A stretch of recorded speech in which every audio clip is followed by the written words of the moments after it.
संत रामपाल जी महाराज एक ऐसे महान संत जिन्होंने अपनी सतभक्ति, तत्व ज्ञान, करुणा और सेवा के बल पर समाज में नई मिसाल कायम की है। संत रामपाल जी महाराज की अगुवाई में उनके सभी सतलोक आश्रमों से समाज कल्याण के अद्भुत कार्यों ने समाज को सुनहरे भविष्य की एक नई उम्मीद दिखाई है। संत रामपाल जी महाराज से नाम दीक्षा लेने के बाद लाखों लोगों की लाइलाज बीमारियां जैसे कैंसर, एड्स आदि ठीक हुई। संत जी के ज्ञान से प्रेरित होकर उनके अनुयायियों ने लाखों यूनिट रक्तदान किया। संत जी ने लाखों बहन बेटियों का दहेज मुक्त विवाह करवाया।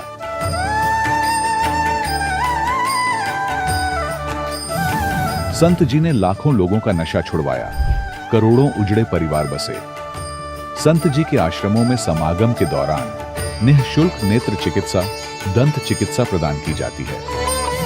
संत रामपाल जी महाराज द्वारा समय समय पर पर्यावरण संरक्षण के उद्देश्य से बड़े स्तर पर वृक्षारोपण किया जाता है। संत जी ने जरूरतमंदों को तत्काल राहत पहुंचाने के लिए एम्बुलेंस सेवा शुरू की। संत जी अपने अनुयायियों को देहदान के लिए प्रेरित करते हैं, जिससे मानवता की सेवा और चिकित्सा क्षेत्र में सुधार हो सके। संत रामपाल जी महाराज के सभी आश्रमों में हर रोज निःशुल्क भंडारा आयोजित किया जाता है, जहां हर वर्ग, हर जाति और हर धर्म के लोग एक साथ बैठकर भोजन करते हैं।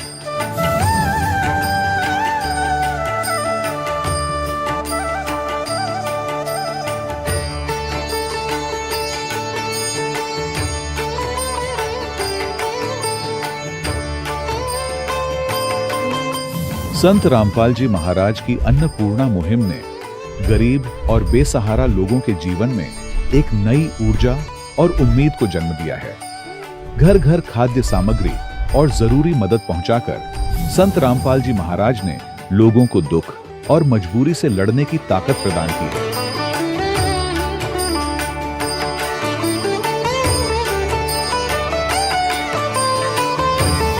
संत रामपाल जी महाराज द्वारा गरीब लोगों के लिए घर बनवाने का अद्भुत कार्य एक ऐसी मिसाल कायम कर रहा है जो सदियों सदियों संत जी की उदारता और दया भावना के तौर पर जाना जाएगा।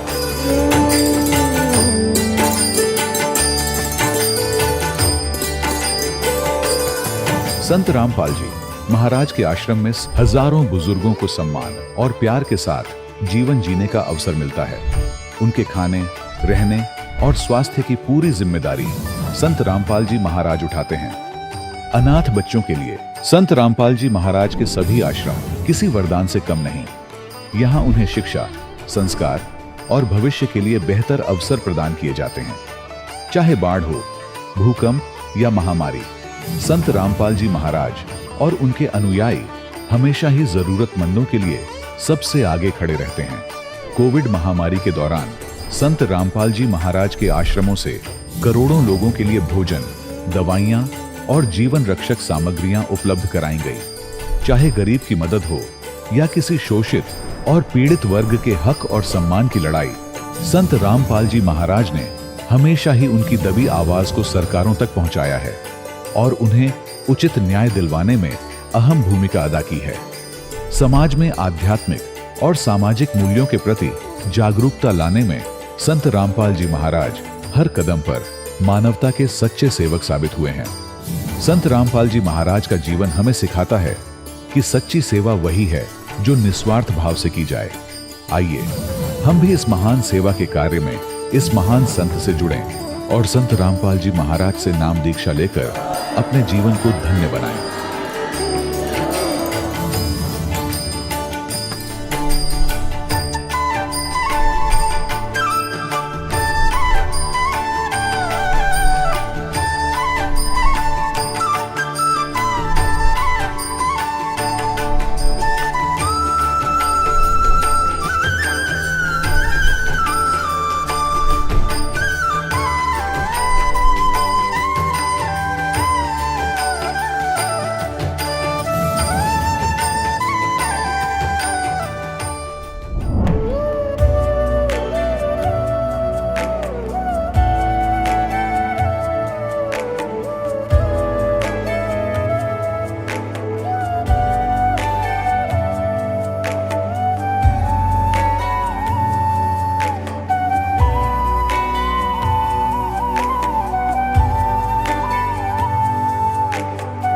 प्रभु राम देव भगवान अल्लाह खुदा ईश आदि नाम एक ही शक्ति के हैं। वो कैसा है, कहां है, कैसे मिलता है, किसने देखा है? ये प्रश्नवाचक चिन्ह पूर्ण रूप से हटाने के लिए अवश्य सुनिए जगत गुरु तत्वदर्शी संत रामपाल जी महाराज के अमृत वचन, सर्व पवित्र धर्मों के पवित्र शास्त्रों के आधार पर। सत साहिब दर्शकों, जब एक आम इंसान अपने जीवन में सुख और शांति की तलाश में हर संभव देवी देवता की भक्ति करता है, व्रत, उपवास, कीर्तन और तरह तरह की साधनाएं अपनाता है और फिर भी न तो शारीरिक सुख प्राप्त करता है और न मानसिक शांति, तब उसका विश्वास डगमगाने लगता है। दर्शकों, कुछ ऐसी ही कहानी थी राजस्थान के रहने वाले नवरतन जी की। नवरतन जी ने अपने धर्म में प्रचलित परंपरागत सभी देवी देवताओं की भक्ति साधना अपनाई, लेकिन इसके बावजूद भी न तो शारीरिक सुख प्राप्त हुआ और न ही मानसिक शांति मिली। लेकिन दर्शकों, आज नवरत्न जी का कहना है कि जब से मैंने संत रामपाल जी महाराज द्वारा लिखित पुस्तक ज्ञान गंगा पढ़ी और संत रामपाल जी महाराज से नाम दीक्षा ग्रहण की, तब से मेरे जीवन में ऐसा परिवर्तन आया जो शब्दों में बयान नहीं किया जा सकता। दर्शकों, अब सवाल यह उठता है कि आखिर ज्ञान गंगा पुस्तक में ऐसा कौन सा प्रमाणित और दिव्य ज्ञान है जो लाखों लोगों के जीवन की दिशा ही बदल देता है, और जो भी इस पुस्तक को पढ़ता है वो संत रामपाल जी महाराज का ही हो जाता है। आखिर इसके पीछे की सच्चाई क्या है? आइए सुनते हैं नवरतन जी की कहानी उन्हीं की जुबानी। सर नमस्कार। सत साहिब। सर क्या नाम है आपका? मेरा नाम भक्त नवरतन दास। कहाँ से आए हैं आप? मैं कुचामन छेड़ी जिला नागौर राजस्थान से आया हूँ। सर क्या काम करते हैं? मैं कुचामन कॉलेज में, जो हमारे सिटी कुचामन कॉलेज है, उसमें स्वीपर का काम करता हूँ। सर संत रामपाल जी महाराज की शरण में आने से पहले आप क्या भक्ति साधनाएं करते थे? मैं हमारे हिंदू धर्म में जो मानी गई है साधनाएं, जैसे ये बाबा रामदेव, जो जैसे मेरे बाबा रामदेव है, सालासर में बालाजी महाराज है, उसकी यात्राएं पैदल यात्रा करता था। और जैसे पारंपरिक पूजाएं, जैसे पितृ महाराज की पूजा करता था। 1 साल 2 साल से पैदल यात्रा किया और 10 साल करीबन रामदेव पैदल यात्रा, मतलब 10 साल पैदल यात्रा जाता था। और मतलब अन्य जो माता जी की जो वैष्णो देवी है ना धाम, वहाँ पर जाने की भी सोच रखा था मन में। नवरतन जी, जो साधना आप पहले करते थे, उन साधनाओं के करने से आपको क्या लाभ मिला? लाभ तो बहुत ही विशेष कुछ नहीं मिला, ऐसे और उल्टी ज़्यादा ही मतलब मुझे ये परेशानी होने लगी कि मतलब साधना करने के बावजूद भी, रामदेव पैदल जाने के बावजूद भी मेरे शरीर में शारीरिक कष्ट आ रहे थे, जैसे चर्म रोग है और भी मतलब अन्य जैसे बीमारियाँ ना, तो ऐसे मतलब परेशानी हो रही है मेरे। संत रामपाल जी महाराज की शरण में कैसे आना हुआ?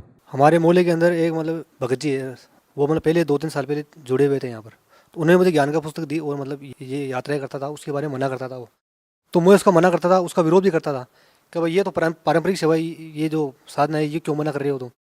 को हमारे जो गुरु जी है उसके वहाँ पर चल, मैं भी चलता हूँ, वहाँ पर जाने से तेरे जो भी कष्ट है वो दूर हो जाएंगे।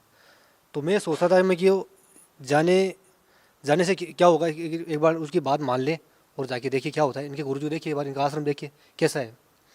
तो इन्होंने मुझे ज्ञान का पुस्तक दी, वो मैंने ना पढ़ के और सूटकेस भी अंदर रख दिया उसने, और जो अन्य साधना है वो करता रहता था। अचानक प्रेरणा जागी मेरे मन में कि वो जो दी हुई पुस्तक वो पढ़ूँ मैं। उसको पढ़ते भगत जी मैंने पहला चैप्टर जो सृष्टि रचना था वो पढ़ा मैंने। वो पढ़ते मतलब मेरे मन में ऐसा जागरण, मतलब जो जागृति पैदा हुई मन में कि जो ये ब्रह्मा विष्णु महेश कौन है, इनकी माता कौन है, इनका पिता कौन है, आज तक मैं पता नहीं था इस बात का। इस ज्ञान का पुरुष से मुझे पता चला। और जो उसने मुझे मोबाइल पे ब्लूटूथ से जो ये होता है ना इंटरव्यू वगैरह, ये दे रखे थे, तो ये मैंने देखा, तो उनसे देखने से मुझे चेतना जागी कि वहाँ से हम कुछ ऐसी सीखते तो वहाँ पर है, तो क्यों ना मैं जाऊँ वहाँ पर। तो उनके माध्यम से दूसरे दिन मैंने वहाँ जाने के लिए प्लान बनाया। तो उन्होंने कहा तू जो वहाँ पर 4 तारीख को सत्संग है, 4 अक्टूबर को, तो मेरे साथ 3 तारीख को चल। मैं ठीक है भजी चलो। उसके उन्होंने मुझे अपने घर पे लेटाया। वहाँ से फिर हम सुबह के लिए सतलोक आश्रम के लिए रवाना हो गए और वहाँ से सत्संग सुना परमात्मा का और नाम दीक्षा ली। सर सतलोक आश्रम में जब आप संत रामपाल जी महाराज जी से नाम दीक्षा लेने के लिए गए तो आपको वहाँ पर कितने पैसे देने पड़े? ऐसी कोई बात नहीं भगत जी, ये केवल उनको वहाँ के बारे में गलत अफवाह फैलाई जा रही है। मैं जब गया तो हम 4-5 दिन वहाँ पर सत्संग सुने और वहाँ पर ऐसे रही सेवा भी की। वहाँ 1 पैसा भी नहीं लिया। और जब जहाँ खाने से लेके पीने तक 24 घंटा बना चलता है वहाँ पर, रहने पीने खाने के लिए, सोने ओढ़ने के लिए, कपड़े वगैरह, साबुन पानी सब मुफ्त है वहाँ पर, 1 रुपये नहीं लेता वहाँ से। नहीं वो ये गलत अफवाह फैलाई जा रही है। हमने प्रथम मंत्री मिला था, उसके 4 महीने बाद में सेकंड मंत्री मिला था, हमसे 1 रुपये नहीं लिया गया वहाँ पर। ये अफवाह फैलाई गई है। सर, संत रामपाल जी महाराज से नाम दीक्षा लेने के बाद आपको क्या क्या लाभ प्राप्त हुए? लाभ तो वो जी मुझे आध्यात्म, पहला लाभ तो मुझे ये हुआ कि मुझे आध्यात्मिक जो सतगुरु कौन है, सतगुरु की पहचान क्या होती है। वैसे गुरु तो मैंने पहले ही बना रखा था, लेकिन वो उनके अब परमात्मा शरण में आने से पता चला कि वो तो नकली गुरु थे। ना उनका कोई मंत्र था उसके, ना उनकी बात को सदभक्ति थी। अब परम सत रामपाल जी महाराज की शरण में आने से पता चला है कि बस पूर्ण परमात्मा कौन है और सदगुरु किसे कहते हैं। तो पहला लाभ तो ये मिला। दूसरा लाभ को मेरे जो ये पूरा शरीर है इस पर श्रम रोग हो रखा था। श्रम रोग में ऐसा लगा, मतलब जो लोग मुझे कहते, जो मिलते थे मुझसे, वो यही कहते थे कि तेरे तो कोढ़ हो रखा है। तो मैंने सोचा भाई होगा का। मैंने गुरु जी से प्रार्थना की, और सतगुरु रामपाल जी महाराज ने मेरे सिर पर हाथ रखा, उन्होंने कहा बेटा ठीक हो जाएगा, भक्ति करो। तो 1 महीने के अंदर भगत जी वो रोग था वो एकदम जड़ से नष्ट हो गया। मतलब कोई कह नहीं सकता कि मेरे चर्म रोग था। पूरे शरीर में मेरे निशान हो रखे थे, वो जहाँ खुजली करता था वहाँ पर निशान हो रहे थे बड़े बड़े सफ़ेद रंग के। एक तो वो लाभ। दूसरा लाभ मेरे मतलब हमारे पर्सनल घर पे कोई मतलब एक ही कमरा था हमारे सदस्य के अंदर आया हुआ था, हिस्से के अंदर एक ही कमरा था, और हम किराए से इधर उधर भटकते रहते थे। कभी यहाँ रहते थे, कभी वहाँ रहते थे। गुरु जी संत रामपाल जी महाराज से हमने अरदास लगाई कि गुरु जी हमारे मतलब कोई पर्सनल मकान नहीं है और ऐसी व्यवस्था है दास की। तो उन्होंने कहा हो जाएगा, परमात्मा विश्वास रखो, सब करेंगे परमात्मा। मैंने ठीक है गुरु जी। तो वहाँ 1-2 महीने के अंदर हमारे मतलब ऐसा लाभ हुआ कि जो लोग हमें ये कहते थे कि ये तो वहाँ पर जाने से पागल हो गया है, इसका तो कोई पहले को घर नहीं था, और क्या पता इसे कौन ये ऐसे वक्त करने लग गया, समाज से बाहर कर देंगे, ऐसा कर देंगे, इनको तो क्या होने वाला है, कोई इनके आएगा ना कोई जाएगा। तो मैंने परमात्मा से जब सतगुरु रामपाल जी महाराज से अरदास लगी, परमात्मा ने कहा बेटा ठीक हो जाता। मुझे पूर्ण विश्वास हो गया इस बात का कि सतगुरु रामपाल जी महाराज ने जो कह दिया वो फाइनल है। तो उनके 1-2 महीने के अंदर ही हमारे मतलब 9 लाख रुपए का बने बनाया मकान, उसमें 2 कमरे, लेटरिन बाथरूम और चौक वगैरह सब, छत वगैरह सब कंप्लीट हमें मिल गए। परमात्मा ने दिलवाया वो, सतगुरु रामपाल जी महाराज की कृपा से हमें वो मिल गया। उसके बाद में आने के मतलब ये अभी 4-5 दिन पहले मैं छत पे सो रहा था, और एक बिच्छू बड़ा हुआ, कम से कम 1.5 इंच का बिच्छू था वो मतलब मेरे सोते हुए के नीचे बिस्तर पे था पूरी रात भर। और जब मैं सुबह उठा, वो वहाँ पर से काम पर गया, जो मम्मी ने जाके वो बिस्तर उठाए, तो उन्होंने मैं जब काम से वापस लौटा घर पे, उन्होंने बताया कि तेरे जो बिस्तर के ऊपर बिच्छू लेटा हुआ था और वो मरा हुआ था। हमने झड़काया बिस्तर, तब पता चला कि बिच्छू है। तो मुझे दृढ़ता तो पहले से परमात्मा ने ज्ञान इसे दे रखा है कि मुझे दृढ़ता तो थी, लेकिन वो बिच्छू के न काटने से मुझे और ज़्यादा दृढ़ता हो गई, और मुझे इस बात विश्वास हो गया परमात्मा सतगुरु रामपाल जी महाराज जी है और कोई नहीं है यहाँ पर। सर, आप भगत समाज को क्या संदेश देना चाहेंगे? कि जैसे मैं भटका हुआ हूँ इस संसार में और अब परमात्मा शरण में हूँ, तो जैसे आप ये अन्य साधना करते थे, कोई धार्मिक यात्रा करता था, उसको मैं ये कहना चाहता हूँ कि परम सतगुरु रामपाल जी महाराज के शरण में जाओ। और अभी उन्होंने राजस्थान में जगह जगह उनके आदेश के अनुसार जगह जगह सेवाएं हो रखी है। चैनल पे सत्संग आता है, उसके नीचे की पट्टी आती है, उसमें संपर्क सूत्र लिखा हुआ है, उसमें मोबाइल नंबर लिखे हुए हैं, वहाँ पर संपर्क कीजिए और ज्ञान का पुस्तक मंगवाइए, और नाम स्थल पर जो जिनके नंबर दिए हुए उनसे कॉन्टेक्ट करके और वहाँ पर दीक्षा लीजिए और अपना कल्याण कराइए। सर, बहुत बहुत धन्यवाद। सच है। दर्शकों, अभी आपने सुने संत रामपाल जी महाराज से दीक्षा प्राप्त करके सुखी हुए भक्त के अनुभव। अब देखिए जगत गुरु तत्वदर्शी संत रामपाल जी महाराज के मंगल प्रवचन। ऐसे अंतिम संस्कार किया हुआ एक 12-13 वर्ष की आयु का लड़के का शव आ रहा था उसी दरिया से। तब सैनिकों ने देखा जी मुर्दा आ गया, मुर्दा आ गया। तो सिकंदर लोधी के जान में जान आई, एको हो आ गया तो मेरे पीछा छुटेगा, कर देंगे काम, यू मान जाएगा फिर शेख तकी। तो इतने में सब इकट्ठे हो गए, शेख तकी भी आ गए, कबीर साहब को बुला लिया। तो कबीर साहब ने कहा शेख तकी पहले तय कर, कहीं फिर पीछे तो नंबर बनावे तो मैं भी कर दूँ। तो शेख तकी सभी ने कहा जी ठीक है करो आप। वो लोग अपने पंतर मंत्र उतारिया, इतने काफी देर डाउन स्ट्रीम में पहुंच गया, मुर्दा बहता हुआ। तब शेख तकी कहता है ये तो न्यू चावे था कि मैं करता रहूं, इतनी चला जाए, मुर्दे जिंदे होते हैं क्या? वो तो कयामत के समय होंगे, कयामत आएगी तब सब जिंदे करे जाओगे। परमात्मा ने कहा कि ठीक है शेख तकी डट जा। कबीर साहब ने ऐसे संकेत किया उसको, जैसे मुर्दा जा रहा था पानी में बहता हुआ, तो उसको ऐसे किया था, वो उल्टा चल पड़ा मुर्दा, जैसे इंजन वाली नौका चलती है अपोजिट अप स्ट्रीम में, और नीचे से दरिया की लहरें जा रही हैं, और सब आके वहां रुक गया जहां परमात्मा खड़े थे कबीर जी। नीचे से दरिया की लहरें जा रही।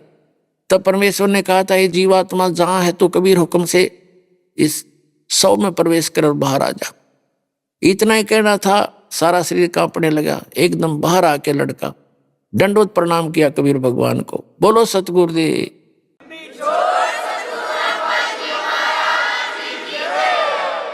तो पुण्यात्मा उस शेख तक की तमान्या नहीं, उसके क्रम गणे फूट रहे थे, पर वहां जितने भी सैनिक उपस्थित थे सब ने देख कर ये करामात मालिक की चरणों में शीश रखा, नाम लिया। हजारों की संख्या में वहां दीक्षा ली और भी आसपास के लोग इकट्ठे हो गए थे गांव के।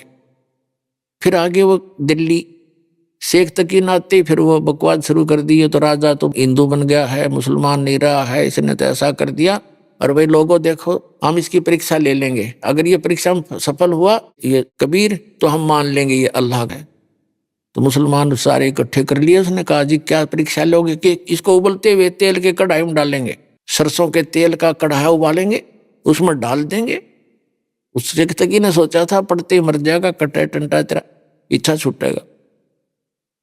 सब इकट्ठे होकर आगे राजा के पास हा उल्ला कर दिया। राजा का इतना बेहोश है, जनता देखे बात उसका कोई पैर नहीं होते। राजा ने कहा क्या हो गया शेख तकी जी? पता चलने पर ऐसी कहानी है, ऐसा है। तो फिर चिंतित हो गया। कबीर साहब को राजा ने अपने महल में रखा हुआ था, अलग कमरे में, तो सबने वहीं आकर हा उल्ला कर दिया, नारे लगाने शुरू कर दिए। पता लगा परमेश्वर को। राजा चिंतित हुआ कि मैं लाया था इनको सुख देने के लिए, अरे नाक में दम कर दिया, इनको परेशान कर दिया, अब ये कढ़ाई में डालेंगे। परमात्मा अंतर्यामी थे। राजा से पूछा, राजा ने दुखी हृदय से बता दिया, भगवान ऐसे ऐसे ये चाहते हैं और मैं नहीं आपको इनके हवाले करूंगा। परमात्मा बोले भाई बात सुन, मेरा इनका काम है, तू होने दे और कह दे इनको उबालने तेल, आप चिंता ना करो, होगा मेरे साथ हो जाएगा। मैंने तो ये मारेंगे छोड़ेंगे नहीं, मर जाऊंगा, तेरा तो राज बच्चा रहेगा। और सिकंदर फिर चुप हो गया। कढ़ाई सरसों का तेल उबाल दिया, ऐसे उबला जैसे चाशनी उबला कर चाय की, और हजारों लोग इकट्ठे हो गए दर्शक वहां पर। तो शेख तकी ने कहा कि उठाओ कबीर को और डाल दो कढ़ाई में उबलते हुए में। तो परमात्मा ने कहा आप चिंता ना करो, ये भी दिक्कत मैं आपको नहीं दूंगा, मैं आप पर बैठ जाऊंगा। परमात्मा जाके और कढ़ाई के अंदर बैठ गए, उबलते तेल के कढ़ाई सरसों का, और बैठ गया ऐसे यूं देख रहे चारों तरफ। अब शेख तकी ने सोचा इसमें तो भाई तो चढ़ भी ना होया कुछ भी, तो सब हैरान रह गए कि जला नहीं। तो शेख तकी कहता है इसने मंत्र से तेल की तासीर ठंडी कर दी, राजा ही जादू तंत्र जानता है। राजा ने सोची सिकंदर नो दिन उंगली देकर देख लूं। परमात्मा ने कहा इसके कहने तक उंगली मत दे देना, इसमें खोजी नहीं पाओगी, नौका नो बड़ा तेल। राजा ने सोची जब कबीर जी का बैठे इसका ना बिगड़ा, मेरा क्या दिक्कत आई। उन्होंने उंगली दे दी चेक टेस्ट करने के लिए। जितनी उंगली तेल में गई थी ना उतनी कट के दूर होगी, इतना गर्म तेज उबाल रखा था, लक्कड़ बाल गए। राजा बेहोश हो गया, गिर गया। तो परमात्मा आया, उन्होंने उंगली पकड़ के खींच दिया, पूरी होगी जब वो होश में आया, जब उसकी पीड़ा खत्म हुई। और परमात्मा का कुछ भी नहीं हुआ। बोलो सतगुरुदेव।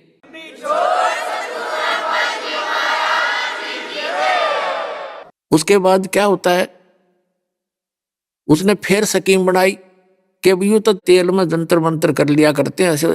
फिर उस स्कीम बनाई 5-4 दिन के अंदर कि राजा इसको ना जेरे कुएं में डालेंगे और ऊपर तो मट्टी डाल देंगे और भर देंगे, फिर देखेंगे कैसे। उन्होंने फिर ऐसे नारे लाते गए। परमात्मा ने कहा कोई बात ना राजन, इनको कर लेने दो जो ये करेंगे। तो राजा को ये हो गया था कि ये कुछ नहीं बिगाड़ सकेंगे भी इनका। उन्होंने कहा भाई ठीक कर लो। तो परमात्मा को ले जाकर जेरे कुएं में पटक दिया ऊपर से कबीर जी को, और ऊपर से मिट्टी, गोबर, छड़े, कांटेदार झाड़ी और भर दिया फल, क्योंकि हजारों की संख्या में ले जा रहा था अपने समर्थक शेख तकी। अब हाथ पैर धो के मिट्टी माटी से मुंह मां साफ करके राजा के पास आया शेख तकी। कहने लगा जी कर दिया तेरे भगवान का काम, अल्लाह का, वो दाब दिया मिट्टी में। अब सिकंदर लोधी कहता है किसकी बातें कर रहे हो शेख जी, किसके विषय में बात कर रहे हो, आप किसको क्या कर दिया? कि वो तेरे गुरुजी को डाला है खड्डे में और ऊपर से बर्दी मिट्टी कतई, अब देखेंगे वो कहाँ है। सिकंदर कहने लगा तो देख मेरे कमरे में बैठे हो बैठे। शेख तकी जाकर देखा नो, उसकी फिर माथा ठनक गया। वहां बैठे पाए परमात्मा सिकंदर लोधी के कक्ष के अंदर राजा के वहां पर। फिर 5-4-10 दिन का के बाद फिर उसने कहा कि भाई ये कोई जादू जंतर जानता है, इसको जब जानो मेरी लड़की कब्र में दबी हुई है और उसको जीवित कर दे, हम मान लेंगे ये अल्लाह है या अल्लाह का रसूल है। फिर वह जिद लगा दी, सारे मुसलमान इकट्ठे कर लिया। कबीर साहब ने कहा भी कह दे, सिकंदर से कह दिया कि इसने कह दे, मुनादी करा दिया आसपास के गांवों में, और भी देख लेंगे सारे आके। आसपास के गांव में बहुत दूर तक अनाउंसमेंट करवा दी, शेख तकी की लड़की को एक ऐसे महापुरुष आए हैं, जीवित करेंगे। जनता देखने आ गई, लाखों की संख्या। कब्र फुड़वा दी गई। शेख तकी खड़ा, सिकंदर लोधी सैनिक और परमात्मा कबीर जी। तब परमात्मा ने कहा शेख तकी तो कर ले जंतर मंत्र अपने, कहीं फिर नो कह मैं भी कर लूं। तो और उपस्थित दर्शक कहने लगे जी अगर इसके पास कोई सिद्धि शक्ति होती है, अपने बच्चे ने कौन कब्र में डाला, आप करो दाता। कुछ एक लोगों को भी यकीन भी हो गया था जब उबलते तेल में नहीं जला, हमारी आंखों के सामने जेरे कुएं में डाल दिया था, ऊपर से टनों मिट्टी डाल दी, हजारों टन मिट्टी ठोक दी, झाड़ ठोक दिए, फिर बाहर बैठा पाया। तो जो उसके साथ गए थे शेख तकी के समर्थक, उनके दिल में जगह बन गई थी और वो न्यू सोचते थे जब आज के में मालिक ने दया कर दी तो हम सारे चेले बनेंगे इसके। तो परमात्मा ने कहा कि हे शेख तकी की लड़की जीवित हो जा, वह जीवित नहीं हुई। हे शेख तकी की बेटी जीवित हो जा, लड़की नहीं जीवित हुई, कब्र फोड़ रखी थी, लड़की का शव वहां पर विद्यमान था। शेख तकी नाचने लग गया, भंगड़ा पा दिया उसने, खुशी मना रहा। अपनी बेटी के ना जीने की गम नहीं, कबीर साहब के हारने की खुशी मना रहा है वो पशु। तो उसी समय परमात्मा ने कहा कि डट जा, तो शेख तकी शांति कर थोड़ी। तब कहा कि एक आत्मा जहां भी है तू, कबीर हुक्म से वापस आ जा, इस शरीर में प्रवेश कर।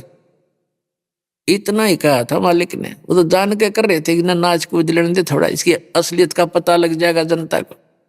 इतने ही कहा था, लड़की में कंपन हुई सारे शरीर में, और एकदम लड़की खड़ी होकर के परमात्मा के चरणों में प्रणाम किया। बोलो सतगुरुदेव।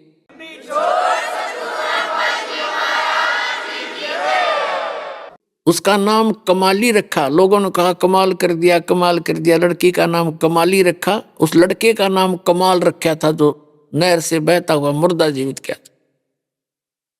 तो लड़की ने खड़ा होकर के 1.5 घंटे 2 घंटे तक प्रवचन किए।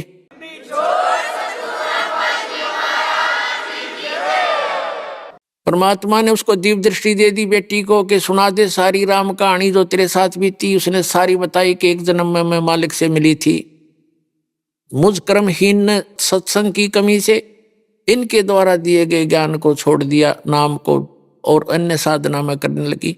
उस 4 वर्ष की भक्ति से मुझे 2 मनुष्य जीवन और मिले, तीसरा ये मिला।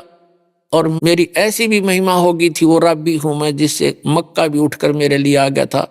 और आज आगे मेरा मनुष्य जीवन शेष नहीं था, मुझे पशु जोनि में जाने की तैयारी थी।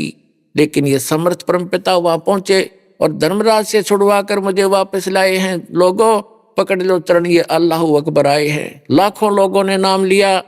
बोलो सतगुरुदेव की जय हो।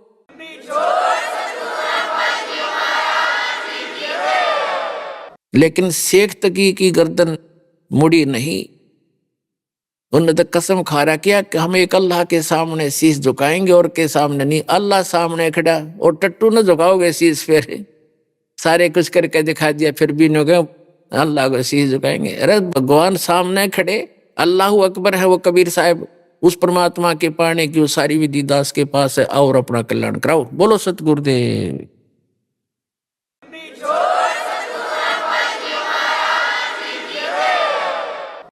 परम पिता परमात्मा पूर्ण ब्रह्म सारी सृष्टि के रचनहार कुल मालिक कबीर परमेश्वर जी की असीम रजा से आप सभी पुण्यात्माएं सत्संग सुनने के लिए उपस्थित हुए। सौभाग्य है आपका, आपको ऐसे समय में मानव शरीर प्राप्त है जिस समय आपका मोक्ष होना है। इन 4 युगों में 43,20,000 वर्ष होते हैं, चतुर्युगी बोलते हैं इसको।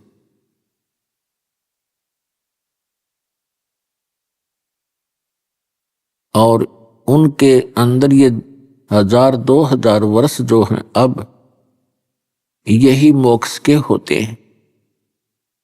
इस दौरान जिन पुण्यात्माओं के जन्म होंगे,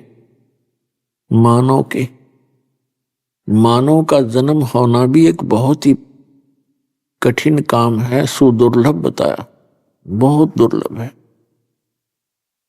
मनुष्य जीवन प्राप्त हो जाता है तो संत सतगुरु मिलने अति दुर्लभ। और पुण्यात्माओं ये दोनों नंबर आपके पूरे हो गए हैं, मानव शरीर भी है और यथार्थ भक्ति मार्ग से परिचित ये दास भी आपको प्राप्त है।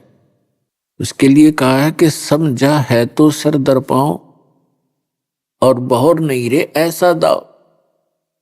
दाव का अर्थ ये होता है कि जितना शीघ्र हो सके उस थोड़े से समय में बहुत स्पीड तक भाग ले। समझा है तो सिर धर पाओ, सिर पे पांव रखना, बहुत स्पीड से दौड़ना। जैसे विशेष आपत्ति काल में इंसान दौड़ लगाता है, उसके कहीं कहीं कदम टिका करें। तो ये मानव शरीर और ये सुअवसर चौथे युग में आपको प्राप्त होता है। और दुर्भाग्य उन प्राणियों का जो आज देवता पद पर विराजमान है, उनकी आयु बहुत लंबी होती है, उनके हाथ से ये अवसर चूक जाएगा। सौभाग्य आपका जो आपको ये समय प्राप्त है। और पुण्यात्मा जो दुखी प्राणी भी यहाँ आते हैं, सुख में भक्ति करते हैं, धन्य है वो पुण्यात्माएं। और यदि कोई दुख निवारण के लिए भी यहाँ आता है तो उसके लिए वो दुख वरदान सिद्ध होगा एक दिन। अभी तो प्रथम बार जो भक्त आते हैं उनको केवल अपना कष्ट ही दिखाई देता है, किसी भी प्रकार का हो, कोई शारीरिक है, कोई मानसिक टेंशन है, या कोई वित्तीय हालत खराब है, कोई कर्ज वगैरह हो गया है, तो पहले तो वो इसी उद्देश्य से आता है। फिर इस दरबार के अंदर वो तो कमी रहेगी ही नहीं, आपके दुख भी दूर होंगे, आपके संसारिक कार्य भी ठीक होंगे और आपको मोक्ष भी मिलेगा। लेकिन इसके लिए आप जी ने सावधानी बरतनी पड़ेगी। दीक्षा लेने के बाद बहुत सावधानी बरतनी पड़ती है, आपका जो है नाम भंग ना हो, क्योंकि कनेक्शन कट जाने के बाद वह पावर शक्ति बिजली नहीं आती और बिजली से होने वाले जो कार्य हैं वो मैनुअल नहीं हो सकते। जो काम बिजली करती है उसको हाथ से नहीं किया जा सकता, करेंगे तो उतना बेनिफिट नहीं होता। ठीक इसी प्रकार परमात्मा का कनेक्शन आपको दिया जाता है, यहां से आपको कनेक्शन नाम मिलते ही आपके घर पे भगवान की पावर पहुंच जाती है। आपके घर में बैठे वो शैतान भूत प्रेत पितर उनको जाते ही खदेड़ देते हैं परमात्मा, और फिर आप नाम नोम खंड करके फिर उनको फिर बुला लेते हो, जिस कारण से थोड़ा सा समय लग जाता है आपको सर्व सुख प्राप्ति में। तो जो पुण्यात्मा प्रारंभ में दृढ़ हो जाते हैं उनको तो उसी दिन से ही सब बेनिफिट शुरू हो जाएंगे। कोई बात नहीं, क्योंकि ऐसे समाज में रह रहे हो आप जो हमारी साधना से परिचित नहीं है और वो कुछ विरोध भी करते हैं। एक सदस्य उपदेश लेकर जाता है, घर के 3 सदस्य विरोध कर रहे होते हैं उसका, लेकिन आप जी ने दृढ़ रहना पड़ेगा। दृढ़ रहोगे तो वो भी ठीक हो जाएंगे, क्योंकि सत्य के अंदर बहुत शक्ति होती है, वो अपना स्थान बनाकर छोड़ती है। परमात्मा पूर्ण ब्रह्म सारी सृष्टि के रचनहार कबीर परमेश्वर जी हैं। ये आपके सभी के पिता हैं। ये वो परमात्मा जिसके अंदर तुमेव माता च पिता तुमेव तुमेव बंधु च सखा तुमेव तुमेव विद्या च द्रविणम तुमेव तुमेव सर्वमम देव देव। और पुण्यात्मा अपने पिता माता अपने बच्चों को दुखी नहीं देख सकते, और ये वो समर्थ पिता है, इसके शब्द कोश के अंदर असंभव शब्द नहीं है।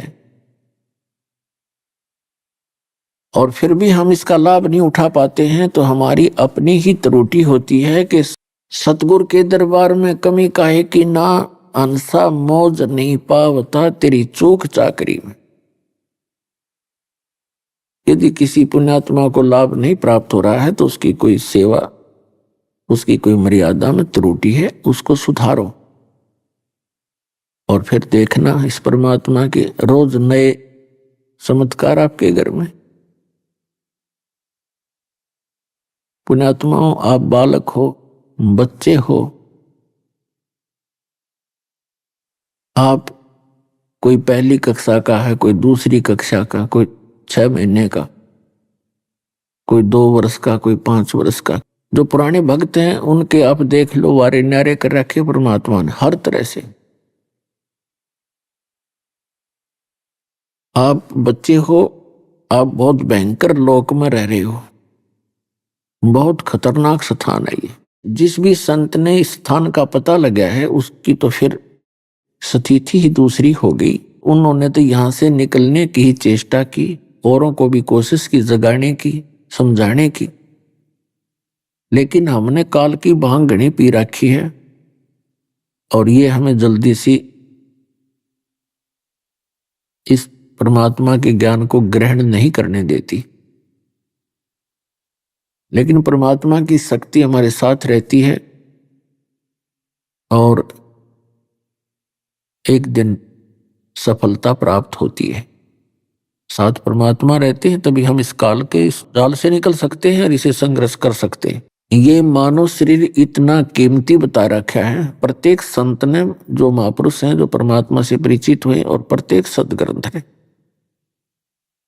परमात्मा ने कहा कि मानुष जीवन दुर्लभ है, ये मिले न बारंबार, जैसे तरवर से पत्ता टूट गिरे वो फिर नहीं लगता डार। मानुष जन्म पाके जो नहीं रटे हरि नाम, और जैसे कुआ जल बिना फिर बनवाया क्या काम। मनुष्य जीवन प्राप्त करके जो भक्ति नहीं करते, वो ऐसा शरीर है उनका जैसे जिस कुएं में, जिस कूप के अंदर जल ना हो, उसका नाम भले कूप है, कुआ है, लेकिन उसमें गुण कुएं के नहीं।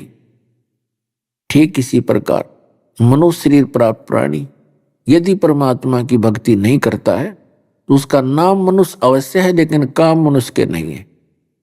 इसके अतिरिक्त जो भी कार्य हम करते हैं वो पशु पक्षी भी करते हैं। बच्चों के अंदर ममता, उनका बच्चों की का जनन प्रजनन, फिर उनका पोषण करना, पालन करना, फिर उनके अंदर ममता, ये तो पशु पक्षियों के अंदर भी विद्यमान है। यदि हम यहीं तक सीमित हैं तो पशु और पक्षी में और मनुष्य के कर्तव्य में कोई अंतर नहीं, कोई भिन्नता नहीं। यदि मनुष्य जीवन का इतना ही क्रम होता तो मनुष्य बनाने की परमात्मा को आवश्यकता ही नहीं थी। ये शरीर भी विशेष है, इसका काम भी विशेष है। उस काम से हम बिल्कुल अपरिचित हो गए, और जिन पुण्यात्माओं के अंदर तड़फ बनी तो काल ने भ्रमित कर दिया, ये नकली संत पंथ चलाक है। तो पुण्यात्माओं,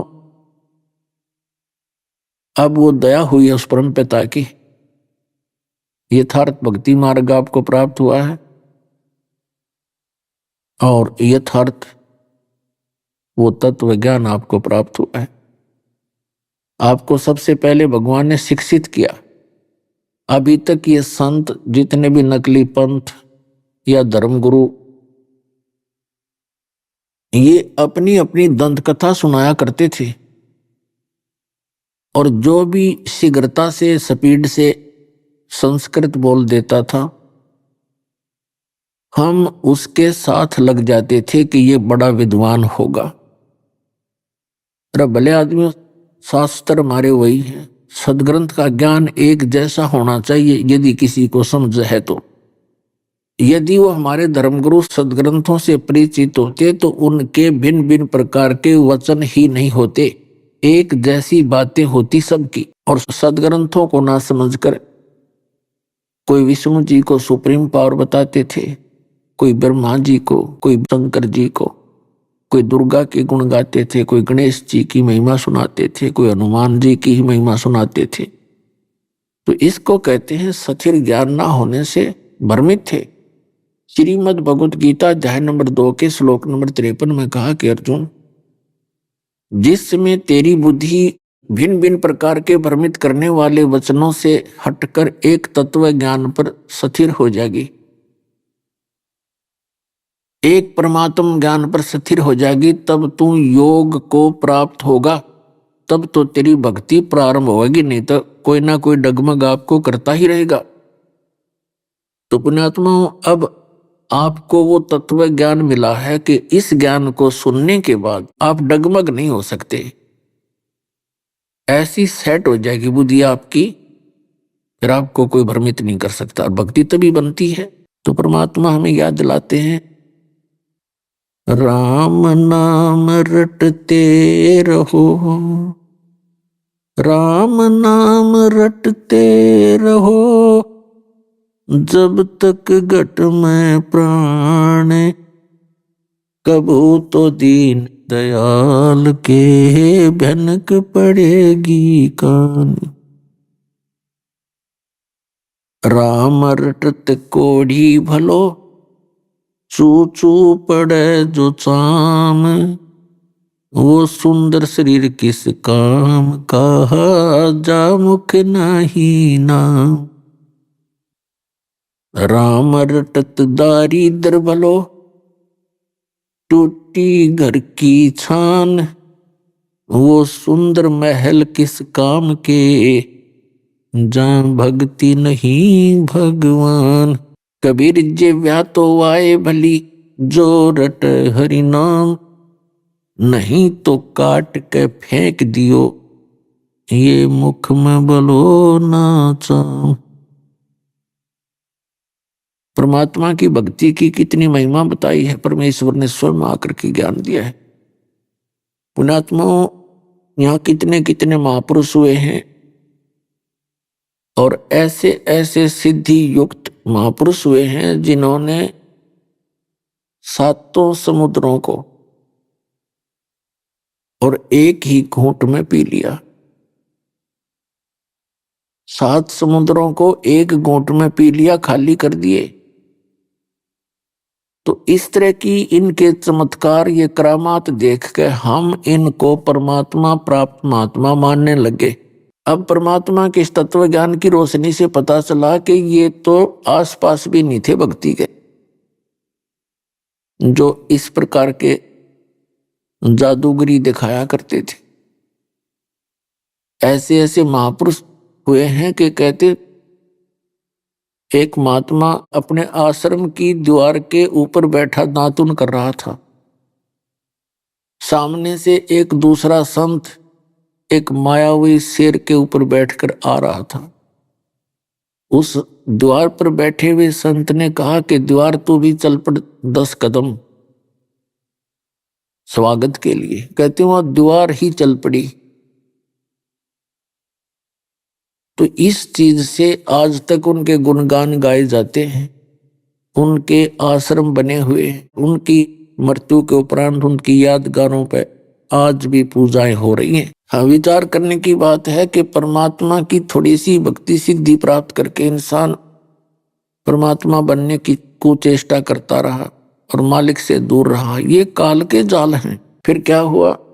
अब जिस परमात्मा ने ये पूरी पृथ्वी घुमा रखी, सब ब्रह्मांड चला रखे, हम उसकी भक्ति क्यों ना करें? इसको हम समझ ही नहीं पाए। इतनी बड़ी शक्ति जिस पृथ्वी पर बैठकर हम छोटी मोटी चमत्कार दिखा भी रहे थे, और जिस परमात्मा ने पृथ्वी घुमा रखी फुल स्पीड से, उस परमात्मा की भक्ति यदि हम करें तो तभी हमें लाभ होगा। तो उसकी जानकारी हमें हुई ही नहीं थी अभी तक, और उस परमेश्वर ने आके चेष्टा भी की थी समझाने की, पर वो हमारा गले उतरी नहीं, क्योंकि हम शिक्षित नहीं थे। तो परमात्मा ने आपको शिक्षित किया, और शिक्षा का आपको केवल अगर लाभ है आज के दिन में, तो परमात्मा पहचान सकते हो।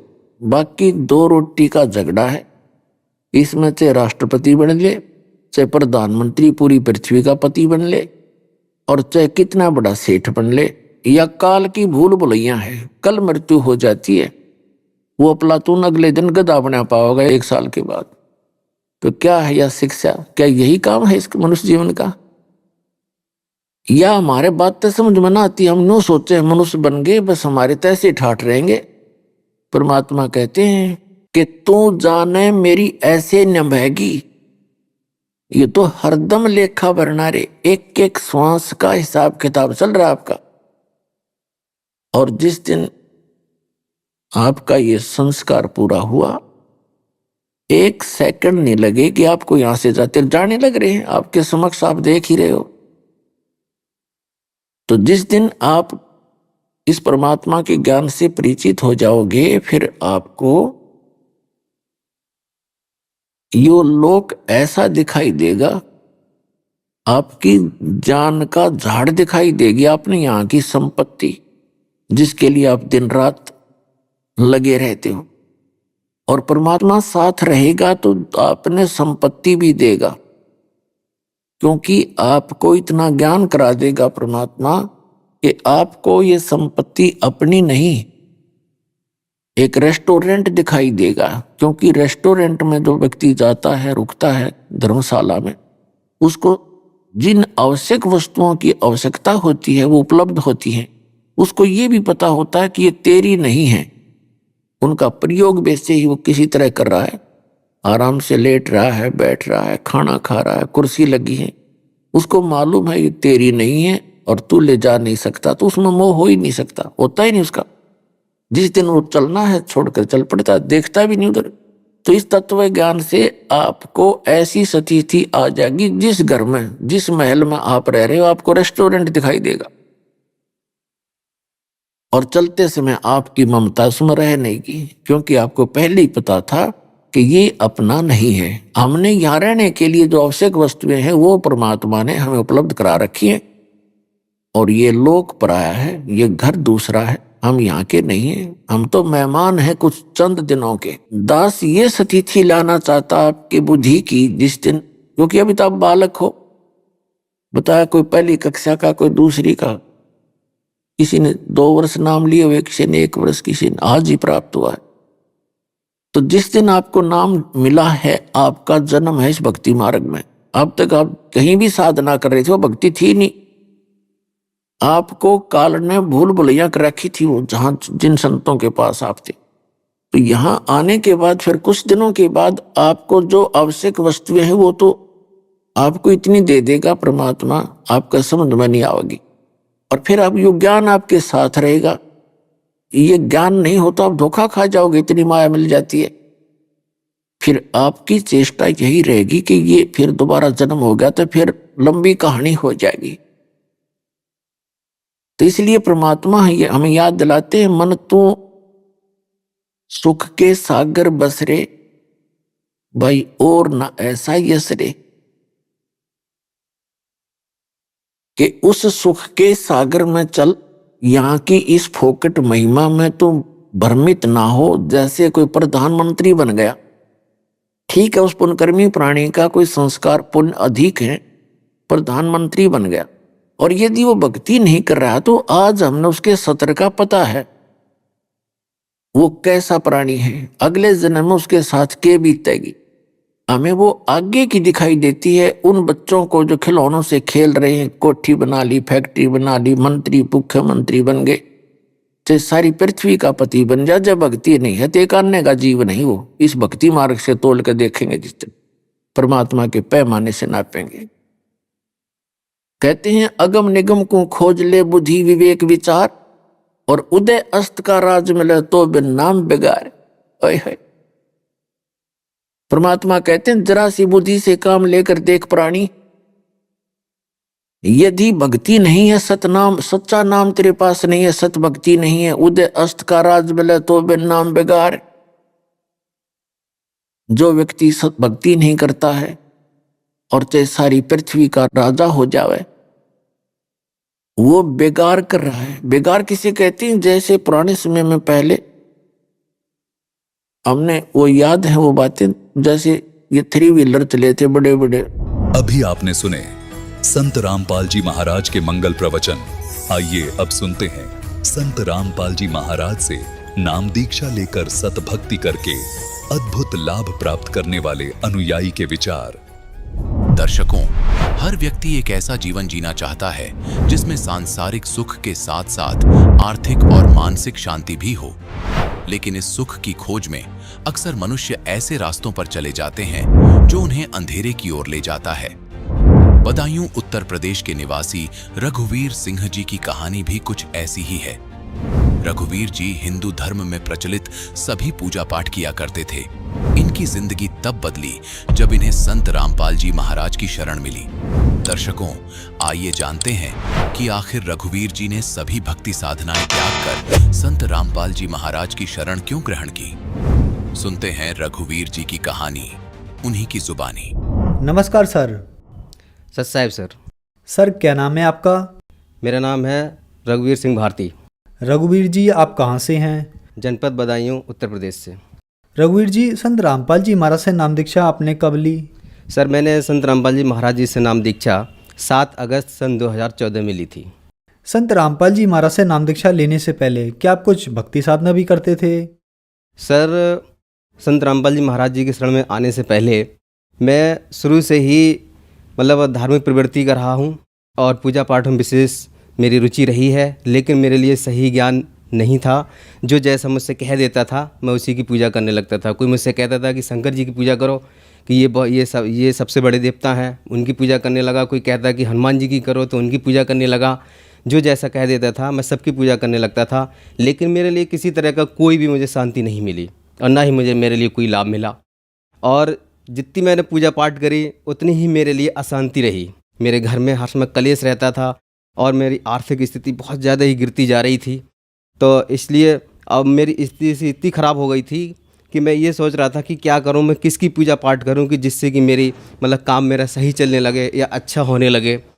तो जिससे मैं कहीं कहीं कुछ बाबाओं के पास भी गया, जो साधु महात्मा आते थे उनको अपना हाथ भी दिखाता था और उनसे मैं पूछता भी था कि साहब मेरा काम नहीं चल रहा है और मैं बहुत ही ज़्यादा परेशान हूँ। तो वो कभी कहते थे कि आप दुर्गा माँ की पूजा करो, तो मैं दुर्गा माँ की पूजा करने लगता था। तो कभी कहते हनुमान जी की पूजा करने लगता था। एक बार क्या हुआ, मैं काम की तलाश में गया था हिमाचल प्रदेश में। वहाँ पर मैं काम कर रहा था तो मैं मंगल का व्रत रखता था। एक दिन मेरा मंगल का व्रत था।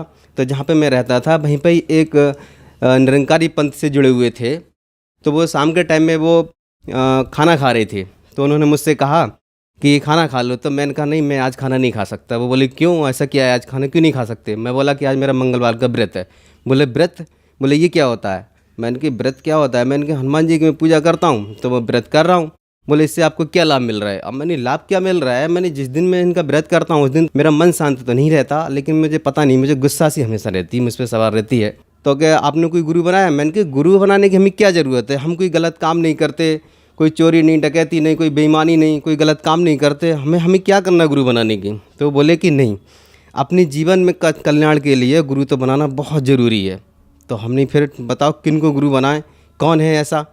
बोले कि बोले हमारे वहाँ हर संडे के लिए वहाँ पर सत्संग होता था निरंकारी बाबा का, तो वो लोग वहाँ जाते थे। तो उन्होंने हमसे कहा कि बोले आप भी चलना हमारे साथ। हम कहे चलो ठीक है, हम चलते हैं। जब वो उनका सत्संग था वो हमें साथ में लेके गए तो हम उन्हीं को ही हम अपने मन में उन्हीं के प्रति आस्था रखने लगे थे, निरंकारी बाबा के।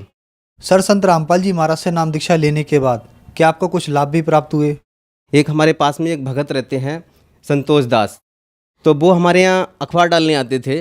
तब वो हमारे यहाँ आते थे तो थोड़ी देर हमारे यहाँ बैठते भी थे। तो जब हम संत उनके निरंकारी बाबा के सत्संग में जा रहे थे, उससे पहले वो हमारे घर पे पहुंच गए। ये मालिक की ही कृपा रही थी। तो उन्होंने मेरे लिए संत रामपाल जी महाराज जी का ना तो मैंने कभी नाम सुना था और ना ही मैं जानता था। मैं सिर्फ कबीर साहब के लिए एक संत के रूप में जानता था। तो उन्होंने मुझे बताया कि बोले वहाँ जाने से कोई लाभ नहीं है, वो तो एक निराकार को उसको मानते हैं, लेकिन परमात्मा साकार है, सहशरीर है, उसका नाम कबीर है। बोले सारे सदग्रंथों में इसका प्रमाण है। और संत रामपाल जी महाराज ही ऐसे हैं जो इस लोक में जो पूर्ण संत हैं, जो पूर्ण ब्रह्म परमात्मा की जो भक्ति बताते हैं। आप उनसे नाम दीक्षा लीजिए, तभी आपके जो भी कष्ट हैं वो आपके दूर होंगे। फिर वहाँ पे मेरा थोड़ा मन वहाँ पर बदल गया। मैं फिर वहाँ उस सत्संग में नहीं गया। फिर मैंने उनसे कहा कि ठीक है, बोले आप कब जाओगे वहाँ संत रामपाल जी महाराज जी के आश्रम में, मुझे भी लेके चलो, मैं भी नाम दीक्षा लूँगा। जब हम नाम दीक्षा लेने गए आश्रम में, तो वहाँ जाके जब हम पहुँचे तो उसमें हमारे शरीर में इतना बड़ा कष्ट था। मेरे लिए पाइल्स था, मैं बैठा भी नहीं जा रहा, इतना दर्द हो रहा था, मेरे पैर में भी जख्म थी, बहुत दर्द हो रहा था। वहाँ जब पहुँचा, संत रामपाल जी महाराज जी से उपदेश लिया। सर, संत रामपाल जी महाराज से नाम दीक्षा लेने के बाद क्या आपको लाभ भी प्राप्त हुए? तो जब संत रामपाल जी महाराज जी से मैंने नाम उपदेश लेने के बाद जो आशीर्वाद लेने गया था, जो मेरे शरीर में जो कष्ट था, जैसे ही संत रामपाल जी महाराज जी ने मेरे सर पे हाथ रखा आशीर्वाद देने के लिए, वैसे ही मेरे शरीर में एकदम से करंट सा लगा और जितना भी मेरे रोंगटे थे वो सारे खड़े हो गए। और जो दर्द हो रहा था और मेरे पैर में दर्द था वो तो बिल्कुल ही मतलब कतई गायब हो गया, बिल्कुल ही दर्द नहीं रहा मेरे शरीर में। तो संत रामपाल जी महाराज जी के शरण में आने से पहले एक मेरे लिए बहुत बड़ा रोग था, पाइल्स जिसे बोलते हैं। तो उससे मैं बहुत ज़्यादा ही परेशान था और मैंने उसके लिए आयुर्वेदिक भी और मैंने देसी इलाज भी कराया, डॉक्टरों से कई जगह मैंने इलाज करवाया, लेकिन उसका मेरे लिए कोई लाभ नहीं मिला। और जब मैं संत रामपाल जी महाराज जी से जैसे ही मैंने जिस दिन उपदेश लिया और मुझे आशीर्वाद मिला, उसी दिन से ही मेरे लिए बिल्कुल ही वो रोग समाप्त हो गया। और मेरे शरीर में एक रोग और था, एलर्जी। उसको तो जैसे मतलब मैंने 20,000 रुपये मैंने उसमें लगा दिया। एलर्जी का रोग मैंने हर डॉक्टर को जो जहाँ जैसा बताता था, मेरे शरीर में खुजली हमेशा मचती रहती थी, बहुत परेशान था मैं। वो भी संत रामपाल जी महाराज जी से जैसे मैंने उपदेश लिया, वो भी आज रोग से मैं बिल्कुल ही ठीक हूँ मैं। और संत रामपाल जी महाराज जी के शरण में आने से मेरे लिए आर्थिक स्थिति, जो मेरा कर्जा था वो सारा निकल गया और आज मेरी स्थिति बिल्कुल ही सही है, सब कुछ ठीक है। और मेरा एक बेटा था, उसके लिए 3 साल का, अब 3 साल का है, उसमें उसके लिए जो मानसिक दौड़े उसको पड़ते थे, वो उसकी सांस रुक जाती थी, उसके शरीर में सांस नहीं रहती थी। तो उसके लिए मैंने कई जगह उस पर रुपया लगा दिया और मैंने उसका इलाज भी कराया, उसका कोई फ़ायदा नहीं मिला। और जिस दिन एक दिन मेरे सामने ही मेरी ससुराल में उसके लिए दौड़ा पड़ा, तो मैंने कहा कि मैं संत रामपाल जी महाराज जी से प्रार्थना लगाऊंगा। तो हमारी जो पत्नी जो थी वो इस बात पे चढ़ गई, क्योंकि वो उपदेशी थी नहीं, वो विरोध करती थी। मैंने कहा कोई बात नहीं है, मैं उसी से वहाँ से चला आया और आने के बाद तुरंत मैंने संत रामपाल जी महाराज जी से मैंने प्रार्थना लगाई। और प्रार्थना लगाने के बाद सिर्फ डॉक्टर के पास फिर एक ही बार लेके गए, संत रामपाल जी महाराज जी की कृपा से। उस दिन से उसके लिए उस डॉक्टर के पास लेके नहीं गए हैं, उसी दिन से बिल्कुल ही सही है। एक बार ऐसा हुआ कि मेरी बेटी थी करीब 6 साल की, तो वो अपनी नानी के घर पे थी और वो रोड जब पार कर रही थी, बच्ची थी, खेल रही थी, उसका एक्सीडेंट हो गया। जब उसका एक्सीडेंट हुआ, जैसे ही मैं घर पे रेमेडी कर रहा था, मैं दोपहर की रेमेडी करने के बाद जैसे ही रेमेडी समाप्त हुई, तैसे ही मेरा फ़ोन आया कि बेटे का एक्सीडेंट हो गया। मैंने कहा हे मालिक, ये क्या हुआ, परमात्मा आप ही जानो, आप ही की वो आत्मा है प्रभु। हम वहाँ पहुँचे, इस पर कृपा करो मालिक, ना तो बदनामी प्रभु आपकी ही होगी, प्रभु आप ही जानो। जब उसका पूरा शरीर का जब चेकअप कराया, तो संत रामपाल जी महाराज जी की कृपा से उसके अंदरूनी कोई भी खरोंच नहीं थी, जरा से ऊपर चोट आई थी। एक दिन एक लाभ ये हुआ, हमारी जो पत्नी जो थी वो जुड़ी तो थी नहीं, और जो छत के ऊपर जो जीना था, जीने के ऊपर 2 टैंक रखे हुए थे, टैंक पे जो ढक्कन के ऊपर जो सीमेंट वाली ईंटें रखी थी, अब वो नीचे पानी भर रही थी, बंदर उस पर चढ़ा, अब ऊपर से ईंटें जो गिरी वो बिल्कुल हमारी जो पत्नी जो थी उनके सर पर आकर के गिर रही थी। ये भी संत रामपाल जी महाराज जी की कृपा से वो बची थी। अभी कुछ दिन पहले मेरे लिए एक हार्ट अटैक हुआ था अभी, तो मेरे लिए ऐसा लग रहा था कि अब शायद मेरी अब ज़िंदगी अब है ही नहीं यहाँ से, अब मेरे तो प्राण निकल ही जाएंगे, मुझे तो ऐसा लग रहा था। मैंने संत रामपाल जी महाराज जी को मैंने प्रणाम किया, मैंने प्रसाद लिया और मैंने फिर अमृत जल लेके मैंने परमात्मा के लिए मैंने अपने दृढ़ संकल्प किया और मैंने प्रार्थना लगाई कि प्रभु आप ही जानो परमात्मा, अब जैसा भी है आप कृपा करो प्रभु। मैं तो बहुत ज़्यादा ही परेशान हूँ। तो परमात्मा ने मेरे ऊपर ऐसी कृपा करी, बंदी छोड़ सतगुरु रामपाल जी महाराज जी ने, कि उस दिन मैं पूरी रात आराम से सोता रहा और सवेरे के लिए मैंने सोचा कि मैं जाके मैं कहीं जांच करा लूँ। मैं डॉक्टर के यहाँ गया तो डॉक्टर ने मेरी ईसीजी करी और ईसीजी बिल्कुल ही नॉर्मल आई और मेरे हार्ट का मतलब एक्सरा भी किया, एक्सरा बिल्कुल ही मतलब सही आया। तो मैंने डॉक्टर से पूछा, मैंने डॉक्टर साहब बताइए क्या है, मुझे बताओ क्या दिक्कत है। तो डॉक्टर साहब बोले देख तुझे कोई बीमारी तो है ही नहीं और ना ही तुझे कोई रोग है और ना ही तुझे कोई दिक्कत है, मैं तुझे दवाई दी तो दूँ किस बात की। तो मैंने कहा फिर मेरे ये दर्द क्यों हो रहा। बोले मैं दर्द की दवा दिए दे रहा हूँ। तो ये संत रामपाल जी महाराज जी की ही कृपा थी उस दिन जो मेरी ज़िंदगी बचा दी। और संत रामपाल जी महाराज जी की कृपा से मेरे लिए आज बहुत ही लाभ मिल रहे हैं। मेरी आर्थिक स्थिति भी सही है। सर क्या काम करते हैं आप? मैं पहले तो प्राइवेट टीचर था, मैं स्कूल में पढ़ाता था। संत रामपाल जी महाराज जी से नाम उपदेश लेने के बाद में एक कंपनी थी जो अपने घरों में लगते हैं आरओ, उस कंपनी में मैंने वैकेंसी निकली, उसमें मैंने अप्लाई किया। तो संत रामपाल जी महाराज जी की कृपा से मेरा उसमें सिलेक्शन हो गया। सिलेक्शन होने के बाद आज मालिक ने मेरे आज वो ठाट कर रखे हैं कि मेरे लिए आज किसी के सामने हाथ फैलाने की ज़रूरत नहीं होती। पहले मेरी ये कंडीशन थी कि मेरे लिए चीज़ भी उधार नहीं मिलती थी, क्योंकि वो सोचते थे कि यदि इनको उधार दे देंगे तो ये पैसे नहीं दे पाएंगे। तो मेरे लिए पैसे ना तो उधार मिलते थे ना कोई चीज़ उधार मिलती थी। लेकिन आज बंदी छोड़ सतगुरु रामपाल जी महाराज जी की कृपा से मेरे लिए किसी के सामने हाथ फैलाने की ज़रूरत नहीं पड़ती। और आज परमात्मा की कृपा से सब कुछ मेरा सब कुछ सही सलामत सब ठीक चल रहा है। और मेरे घर वाले भी विरोध नहीं कर रहे हैं। पहले घर में हमारी जो पत्नी थी वो भी हर समय लड़ती रहती थी, आगे तुम कुछ करते नहीं, खर्चा कहाँ से होगा, क्या कर रहे हैं क्या नहीं कर रहे, वो भी हमेशा लड़ती रहती थी। अब वो भी नहीं लड़ती हैं और उन पर भी मालिक ने दया कर रखी थी, उन्होंने भी उपदेश ले रखा है। रघुवीर जी, आप एक पढ़े लिखे व्यक्ति हैं और संत रामपाल जी महाराज के बारे में कहा जाता है कि संत रामपाल जी महाराज देवी देवताओं की भक्ति छुड़वाते हैं। क्या ये बात सही है? संत रामपाल जी महाराज से नाम दीक्षा लेनी होगी तो देवी देवताओं की भक्ति छोड़नी होगी? ये लोग जो कहते हैं कि संत रामपाल जी महाराज देवी देवताओं की भक्ति छुड़वाते हैं, या तो वो उनको ज्ञान नहीं है इस चीज़ का, और ज्ञान होने के बावजूद अगर वो कहते हैं तो इस बात को वो गलत कहते हैं। संत रामपाल जी महाराज तो किसी भी देवी देवता की भक्ति कभी नहीं छुड़वाते। वो तो सिर्फ हर देवी देवता की हमारे लिए शास्त्र अनुकूल साधना बताते हैं कि सारे देवी देवताओं की पूजा पाठ कैसी क्या है, उनकी साधना क्या है, उसे शास्त्रों के अनुकूल ही बताते हैं। आज हमारा समाज सारा पढ़ा हुआ, सभी समाज पढ़े लिखे हैं। अगर जो ये कहते हैं कि संत रामपाल जी महाराज के देवी देवताओं की भक्ति छुड़वाते हैं तो वो अपने शास्त्रों के लिए खोल के देख सकते हैं। हमारे 4 वेद 6 7 18 पुराण, गीता, कुरान, बाइबल, गुरु ग्रंथ साहब, इन सभी को खोल के देख सकते हैं। पहले उनका ज्ञान देखिए तो सही, क्या उनका ज्ञान सदग्रंथों से मिलता है या नहीं मिलता है। कि सच्चा संत जो होता है ना, सच्चे संत की वही पहचान होती है जो प्रमाण सहित ज्ञान देता है। हमारे संत रामपाल जी महाराज जी का ज्ञान जो है प्रमाणित है। और जितने भी धर्मगुरु हैं, किसी का भी ज्ञान सदग्रंथों से नहीं मिलता, वो सिर्फ लोग वेद सुनाते रहते हैं। हमारे संत रामपाल जी महाराज जी का एक एक शब्द हमारे सदग्रंथों से प्रमाणित है। हमारे संत रामपाल जी महाराज किसी भी देवी देवता की भक्ति नहीं छुड़वाते, बल्कि उनके लिए शास्त्र अनुकूल साधना बताते हैं। रघुवीर जी, जो श्रद्धालु आज आपको देख रहे हैं, आप उन्हें क्या कहना चाहेंगे? संत रामपाल जी महाराज, ये पूरे 21 ब्रह्मांड में एक ही संत ऐसा है जो हमारे लिए शास्त्र अनुकूल साधना बताता है। और यही एक ऐसी साधना है, इस साधना करने से ही हमारा जो जन्म और मरण का जो रोग है वो इसी से ही कटेगा। बाकी किसी भी साधना से, किसी भी भक्ति से नहीं कटेगा। सिर्फ सद्भक्ति ही ऐसी है जिससे हमारा जन्म और मरण का रोग कटेगा। मैं सभी से मेरी हाथ जोड़ के प्रार्थना है कि सभी संत रामपाल जी महाराज जी का ज्ञान समझो और उनसे नाम दीक्षा लो। नाम दीक्षा लेके सद्भक्ति करके और अपने यहाँ से जन्म मरण का रोग से छुटकारा पाके सतलोक चलो, जहाँ हम सतलोक में पहले रहते थे। सर, संत रामपाल जी महाराज से नाम दीक्षा कैसे ले सकते हैं? चैनल पर संत रामपाल जी महाराज जी का सत्संग आता है, उस पर नीचे एक पीले रंग की पट्टी चलती है। उस पर जितने जो नामदान सेंटर जो खुले हुए हैं उन पे फ़ोन करके अपने पास के जो नामदान सेंटर हैं उनकी जानकारी ले सकते हैं। वहाँ जाकर के संत रामपाल जी महाराज जी से नाम दीक्षा ले सकते हैं। सर, धन्यवाद आपका। सत्सई।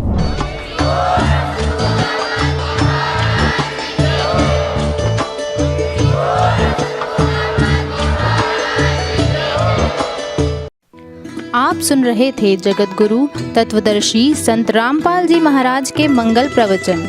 अधिक जानकारी के लिए संपर्क करें।